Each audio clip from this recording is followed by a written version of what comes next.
acteur mondialement connu pour sa participation à des films comme Taxi Driver, Raging Bull ou encore Le Parrain 2, Robert De Niro fait partie des plus grosses pointures d'Hollywood. Alors que l'on pourrait penser qu'un acteur comme lui est à l'abri des problèmes financiers, le journal anglais The Sun nous apprend que si est loin d'être le cas.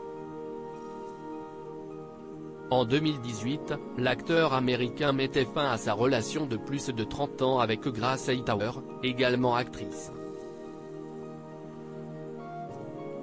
Par la suite, alors que leur divorce devait être prononcé par la justice, certains montants que l'acteur devait verser à sa future ex-femme étaient contestés par ses avocats. Selon eux, Grace Hightower dépensait énormément l'argent de son mari quand ils étaient encore ensemble. Leur contrat prénuptial indiquait que tant que Robert De Niro gagnait plus de 17 millions d'euros par an, il devait en verser 1,2 million à sa femme. Les avocats de Robert De Niro expliquent que, à cause de cet accord et des sommes folles dépensées par sa femme, l'acteur devait accepter tous les contrats qu'on lui proposait. De Niro a 77 ans. Même s'il aime son travail, il ne devrait pas être obligé de travailler à ce rythme effréné parce qu'il y est obligé. Quand cela va-t-il s'arrêter?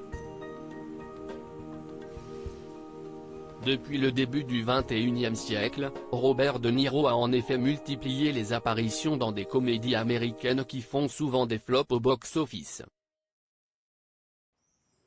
Grace Hightower réclamait plus d'argent. Son conseil poursuivait: quand aura-t-il l'opportunité de ne pas prendre chaque projet qui se présente, de ne pas travailler 6 jours par semaine, 12 heures par jour, uniquement à cause de l'amour que porte Madame Hightower à Stella McCartney, NDLR, une marque de vêtements de luxe?